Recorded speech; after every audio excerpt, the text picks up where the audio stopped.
নিজের কর্ম দিয়ে নিজের গুণ প্রমাণ করতে হবে। এই জন্য কোরআন মসজিদে জামাত ইসলামী কি কাজ নিয়ে মানুষের কাছে যাচ্ছে, জামাত ইসলামী ক্ষমতায় গেলে কি করতে চায়, মানুষের কাছে বলতে হবে যে জামাত ক্ষমতায় গেলে কি করবে। আল্লাহ তাআলা সেটা কোরআন মসজিদে বলেছেন। সূরা হাদীদের 25 নম্বর আয়াত আল্লাহ বলছেন, লাকাদ আরসালনা রাসূলানা বিল বায়িনা ওয়া আনজালনা মাআহুমুল কিতাব ওয়াল মিজান লিয়াকুমান নাসু বিল কিসত। কত চমৎকার করে আল্লাহ বলছেন যে আমি সত্য জ্ঞান দিয়ে রাসূলগণকে পাঠিয়েছি, তার সাথে কিতাব পাঠিয়েছি, তার সাথে মিজান পাঠিয়েছি। কেন? লিয়াকুমান নাসু বিল কিসত, মানুষ যাতে ইনসাফের উপরে প্রতিষ্ঠিত হতে পারে। তাহলে ভাইরা আমার, নবী, কোরআন, কিতাব এসব কিছু আল্লাহ কেন পাঠিয়েছেন? ইনসাফ প্রতিষ্ঠা করার জন্য। কি প্রতিষ্ঠা? ইনসাফ প্রতিষ্ঠা করার জন্য। জামাত ইসলামী আল্লাহর এই জমিনে আল্লাহর বিধান অনুযায়ী মানুষের মধ্যে ইনসাফ প্রতিষ্ঠিত করতে পারে।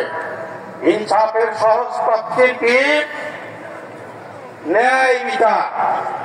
যার যতটুকু হক, সরকার যদি 1 কেজি গম সলিমুদ্দির নামে বরাদ্দ দেয়, ওই জামাতের কর্মী মাথায় করে সলিমুদ্দির বাড়িতে পৌঁছে দিতে হবে। এর থেকে 100 টাকা আপনি খাইতে পারবেন না।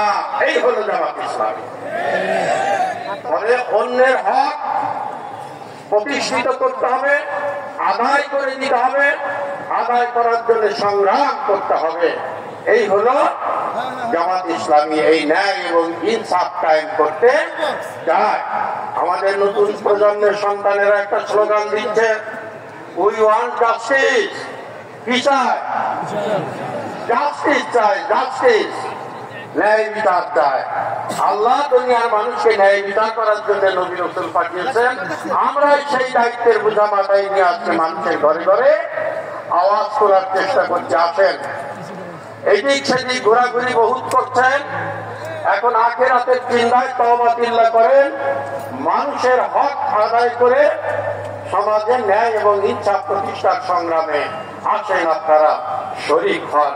ভাইরা, জামাতের কর্মীদেরকে মানুষের ঘরে ঘরে যে এই কথা পৌঁছাইতে হবে যে জামাত ক্ষমতায় গেলে কি হবে। লোকেরা বলে, মানুষ কিন্তু বলা শুরু করেছে জামাতের বিরুদ্ধে, আর আল্লাহর আইন কায়েম হইলে কি হবে জানো?